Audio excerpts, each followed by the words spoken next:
லௌதேத்தூர் இயேசுஸ் கிறிஸ்துஸ். இயேசு கிறிஸ்துவுக்கு புகழ். தமிழ் கூறும் நல்லுலகில் வாழும் அனைத்து அன்புள்ளங்களுக்கும் வத்திக்கான் வானொலியின் வணக்கம். இறைவன் உங்கள் உள்ளத்தையும் இல்லத்தையும் தன் அன்பாலும் அருளாலும் அமைதியாலும் இன்றும் என்றும் நிரப்புவாராக.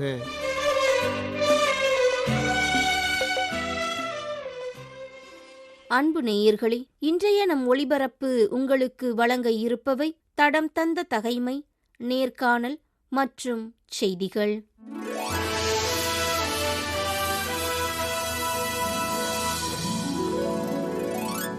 தடம் தந்த தகைமை. ஆண்டவரிடம் மன்றாடிய அரசர் சாலமோன்.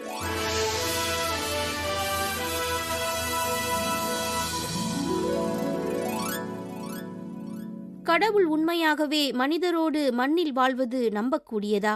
விண்ணும் விண்விரிவும் உம்மை கொள்ளாதிருக்க நான் கட்டியுள்ள இந்த கோவில் உம்மை எவ்வாறு கொள்ளக்கூடும்? என் கடவுளாகிய ஆண்டவரே, உம் அடியானாகிய என் விண்ணப்பத்தையும் மன்றாட்டையும் கேட்டருளும் என்று கூறினார் அரசர் சாலமோன். ஊழியனாகிய என் கூக்குரலுக்கும் விண்ணப்பத்துக்கும் செவிசாய்த்தருளும். என் பெயர் விளங்கும் என்று நீர் வாக்களித்திருந்த இந்த இடத்தின் மேல், கோவில் மேல் இரவும் பகலும் உமது அருள் பார்வை இருப்பதாக. அடியானாகிய எனது விண்ணப்பத்தை நீர் இங்கே கேட்டருள்வீராக. அடியானும் மக்களாகிய இஸ்ரவேலரும் இவ்விடம் நோக்கிச் செய்யும் வேண்டுதலை கேட்டருளும். உமது உறைவிடமாகிய விண்ணகத்திலிருந்து கேட்டு எங்களை மன்னிப்பீராக. ஒருவன் தன்னை அடுத்து வாழ்வோனுக்கு எதிராக பாவம் செய்ததாக குற்றம் சாட்டப்பட்டு இந்த கோவிலில் உமது பலிபீடத்திற்கு முன் ஆணையிடுமாறு கொண்டுவரப்பட்டால், விண்ணகத்திலிருந்து நீர் அதனை கேட்டு செயல்பட்டு அடியார்களுக்கு தீர்ப்பு வழங்குவீராக. தீயவரின் நடத்தைக்கேற்ற தண்டனை அவர்களின் தலைமேல் விழச் செய்யும். நேர்மையாளருக்கு அவர்களது நேர்மைக்கு தக்கவாறு அவர்கள் நேர்மையாளர் என தீர்ப்பளிப்பீராக என்றார்.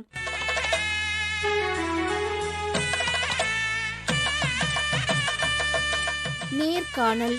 நீதி மற்றும் ஆலோசனை வழங்குபவர்களுக்கான யூபிலி.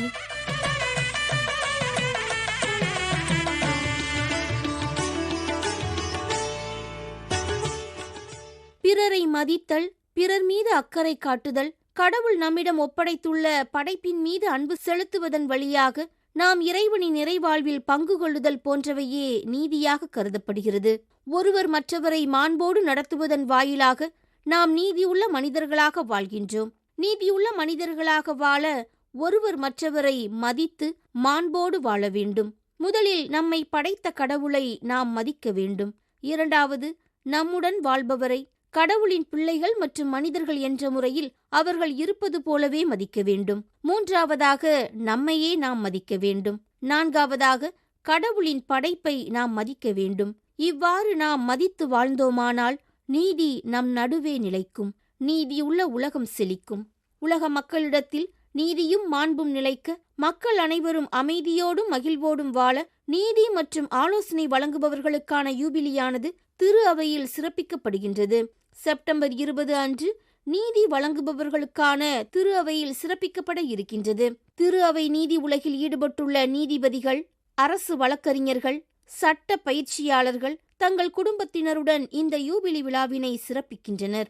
எனவே இன்றைய நமது நேர்காணலில் நீதி மற்றும் ஆலோசனை வழங்குபவர்களுக்கான யூபிலி குறித்த கருத்துக்களை நம்முடன் பகிர்ந்து கொள்ள இருப்பவர் அருள் தந்தை அந்தோணி வினோத். கோயம்புத்தூர் மறைமாவட்ட அருள் பணியாளரான அருள் தந்தை வினோத் அவர்கள் சட்டப்பிரிவு வழக்கறிஞராக பணியாற்றி கொண்டிருக்கிறார்.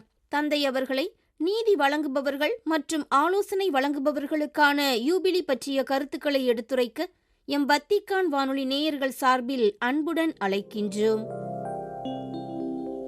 நீதி கதிராகி நேர்மை சுடராகி உண்மையாய் உதித்த தெய்வமே வரவே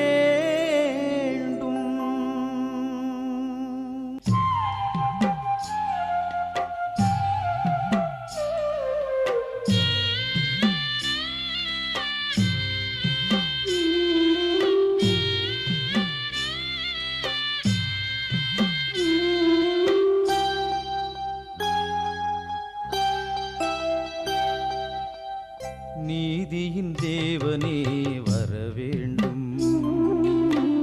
நிம்மதியம் வாழ்வில் தர வேண்டும். ஏழைகள் ஆற்றலே நீ என்றோ,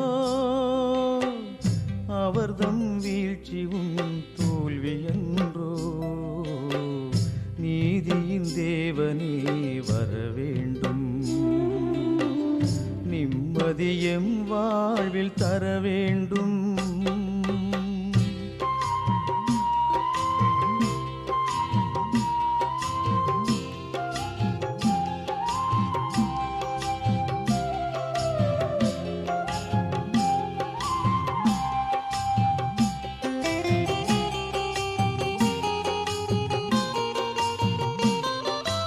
உறங்காமல் ஓயாமல் உழைக்கின்றோம்.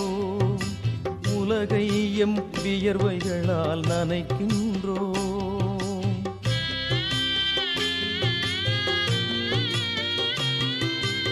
உறங்காமல் ஓயாமல் உழைக்கின்றோம். உலகை எம் வியர்வை. வணக்கம் தந்தை வினோத் அவர்களே.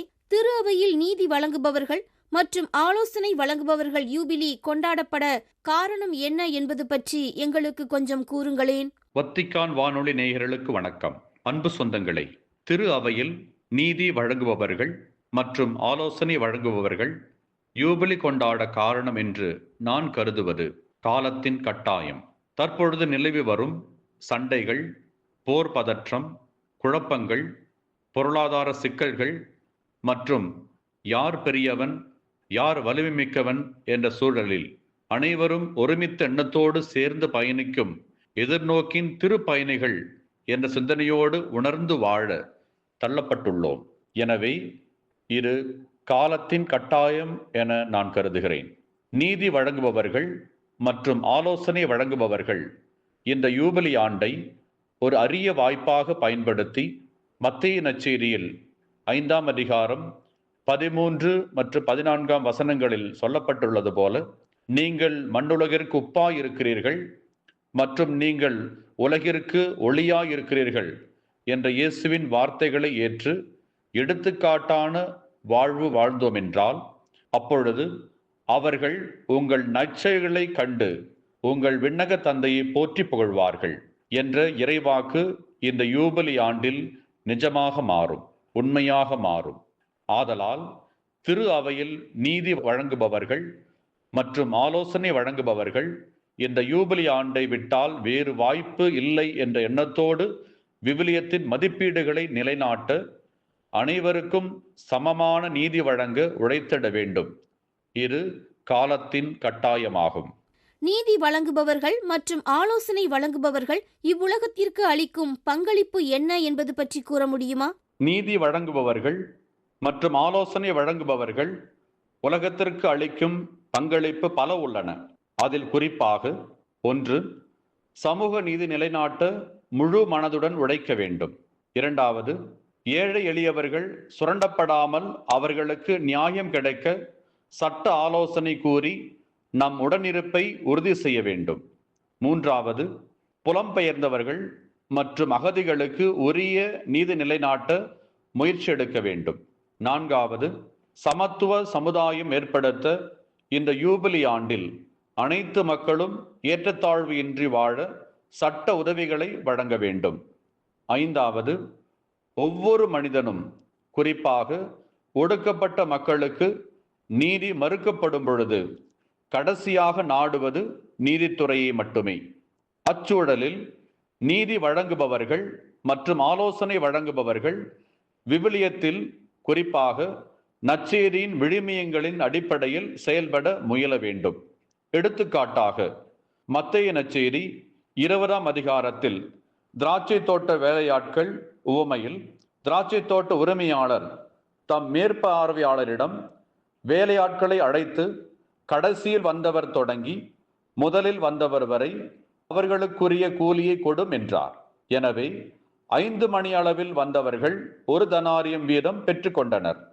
அப்போது முதலில் வந்தவர்கள் தங்களுக்கு மிகுதியாக கிடைக்கும் என்று எண்ணினார்கள். ஆனால் அவர்களும் 1 தெனாரியம் வீதம் தான் பெற்றார்கள். இந்த உவமையில் முதலில் வந்தவர்கள் தங்களுக்கு மிகுதியாக கிடைக்கும் என்று எண்ணினார்கள். அதில் எந்தவிதமான தவறும் இல்லை. ஆனால் அவர்களுக்கு எந்த அநியாயமும் இழைக்கவில்லை. அவர்கள் ஒப்புக்கொண்ட கூலியை உரிமையாளர் வழங்கிவிட்டார். அவர்களுக்கு அநீதி இழைக்கவில்லை. அதேபோல் கடைசியில் வந்தவருக்கும் அவர் நீதி வழங்கினார். 1 தெனாரியம் என்பது ஒரு நாள் கூலி. அது வழங்கினால்தான் அவன் குடும்பம் அன்று உணவு உண்டு உயிர் வாழ முடியும்.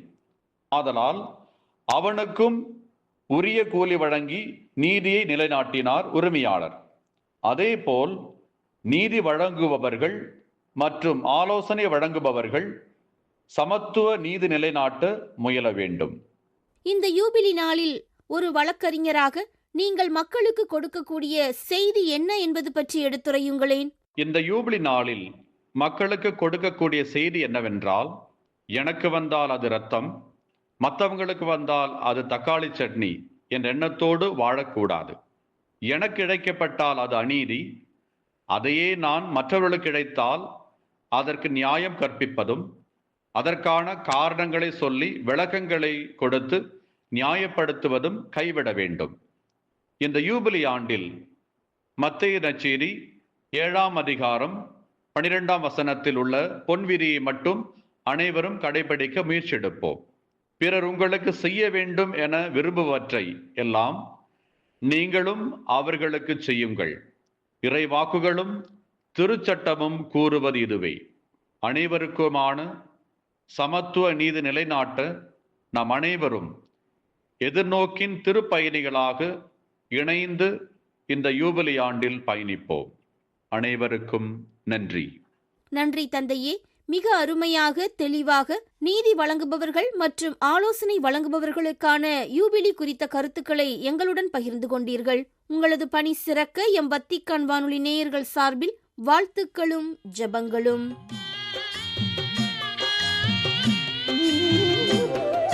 லஞ்சத்தால் வாழ்வை விலை பேசிடுவார், பஞ்சமெனும் சங்கிலியால் பூட்டிடுவார்.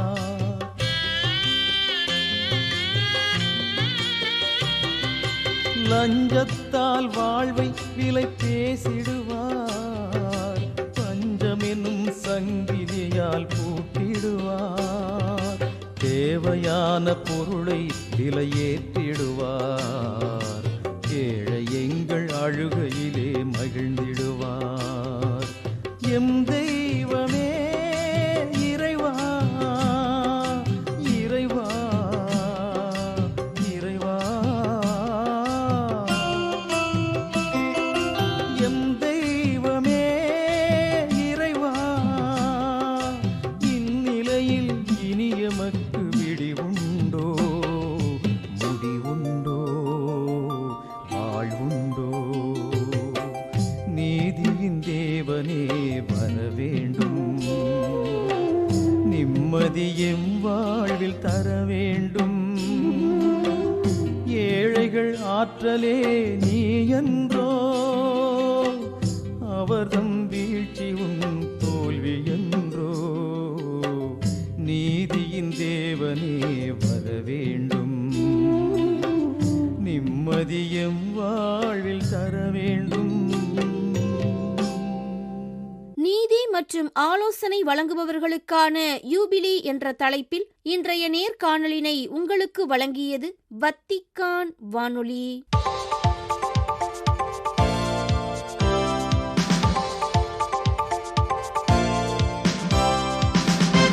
செய்திகள். யூபிலி ஆண்டில் நாம் அனைவரும் திருத்தூதர் பேதுருவின் இல்லமும் திரு அவையின் இல்லமுமாக இருக்கும் ஆலயத்தில் ஒரு பெரிய குடும்பமாக நம்மை நாமே உணர வேண்டும் என்றும் அவரது அன்பின் சுடரில் ஒன்றிணைய வேண்டும் என்றும் வலியுறுத்தினார் திருத்தந்தை 14ஆம் லியோ. செப்டம்பர் 19 வெள்ளிக்கிழமை வத்திக்கானின் கொன்சிஸ்டரோ அறையில் குடும்பத்தின் எதிர்காலம் குறித்து சேலம் எனப்படும் லத்தீன் அமெரிக்கா மற்றும் கரீபியன் ஆயர் பேரவையினரால் ஏற்பாடு செய்யப்பட்ட யூபிலி ஆண்டு கொண்டாட்டத்தின் பங்கேற்பாளர்கள் திருப்பீட வாழ்வுக் கழகம் மற்றும் 2ஆம் ஜான் பால் இறையியல் நிறுவனத்தைச் சார்ந்தவர்களை சந்தித்து உரையாற்றிய போது இவ்வாறு கூறினார் திருத்தந்தை 14ஆம் லியோ. எதிர்கால குடும்பம் என்ற கருப்பொருளில் சிந்தித்து உரையாடல் மேற்கொண்ட அவர்களுக்கு திருத்தந்தை பிரான்சிஸ் அவர்கள் அதிகமாக வலியுறுத்திய கருத்துக்களான யூபிலியாண்டு, எதிர்நோக்கு மற்றும் குடும்பம் என்னும் தலைப்புகளின் கீழ் தனது கருத்துக்களை எடுத்துரைத்தார் திருத்தந்தை. பழைய ஏற்பாட்டில் யூபிலியாண்டு மனம் திரும்புதலை தூண்டியது என்று எடுத்துரைத்த திருத்தந்தை அவர்கள் தங்களது சொந்த நிலத்திற்கு திரும்புதல், விடுதலை பெற்ற மனிதர்களின் உண்மையான மனநிலைக்கு திரும்புதல், கடவுளின் நீதி மற்றும் இரக்கத்தின் தோற்றத்திற்கு திரும்புதல் போன்றவற்றை நம் வாழ்க்கையின் மையமாகிய கடவுளாம் இயேசு கிறிஸ்துவிடம் திரும்புவதற்கான ஓர் அழைப்பாக நாம் கருத வேண்டும் என்றும் கூறினார். பொருளாதார நிலையில் வறுமையாக இருப்பதோ அல்லது சமூகத்திலிருந்து விலக்கப்பட்டு இருப்பதோ தூரமாக இருப்பது அல்ல, மாறாக கடவுளிடமிருந்து பிரிந்து இருத்தலே தூரமாக இருத்தல் என்று எடுத்துரைத்த திருத்தந்தை அவர்கள் இந்த இடைவெளி பாவத்தின் அடையாளம், துன்பம், வன்முறை, அலட்சியம், மிகவும் பலவீனமானவற்றை நிராகரித்தல் போன்ற ஏனைய புறம்பான பகுதிகளை இது போற்றி பராமரிக்கிறது என்றும் கூறினார். இந்தியாவின் சீரோ மலங்கரா தலத்திரு அவையைச் சார்ந்த திருவனந்தபுரம் உயர் மறைமாவட்டத்திற்கு துணை ஆயராக அருள்பணி ஜான் குட்டியில் அவர்களை நியமித்துள்ளார் திருத்தந்தை 14ஆம் லியோ. செப்டம்பர் 19 வெள்ளிக்கிழமை வெளியிடப்பட்ட தகவல்களின்படி திருவனந்தபுரம் சீரோ மலங்கரா தலத்திரு அவையைச் சார்ந்த அருள்பணியாளர் ஜான் குட்டியில் அவர்களை துணை ஆயராக உயர்த்தியதுடன் இத்தாலியின் கனத்தா பகுதி பட்டம்சார் ஆயராகவும் நியமித்துள்ளார் திருத்தந்தை 14ஆம் லியோ. கேரளாவின் கொல்லம் மாவட்டத்தில் உள்ள கிழக்கு தெருவேயில் 1982ஆம் ஆண்டு மே 30 அன்று பிறந்த அருள்பணி ஜான் குட்டியில் அவர்கள் அலாஷியஸ் இளம் குருமடம், புனித அன்னை மரியா மலங்கரா குருமடம் ஆகியவற்றில் கல்வி பயின்றார். உண்மையான மகிழ்ச்சி என்பது தன்னலம் சார்ந்த வாழ்க்கையில் அல்ல, மாறாக கடவுளை மையமாக கொண்ட வாழ்க்கையில் மலரும் என்றும் 2000ஆம் ஆண்டின் முதல் புனிதராக புனித கார்லோ அக்கூத்திஸ் அவர்கள் அறிவிக்கப்பட்டுள்ளார் என்றும் எடுத்துரைத்தார் ஆயர் ஜோக்கோ. செப்டம்பர் 19 புதன்கிழமையன்று மாலை 7:30 மணியளவில் சியோலில் உள்ள உள்ளூர் ஏற்பாட்டு குழு அலுவலக கட்டிடத்தின் முதல் மாடி ஆலயத்தில் புனித கார்லோ அக்கூத்திஸின் நினைவு சின்னங்களை அர்ச்சித்து திருப்பலி நிறைவேற்றிய போது இவ்வாறு எடுத்துரைத்தார் சியோலின் துணை ஆயர் ஜோப் யோபிகு.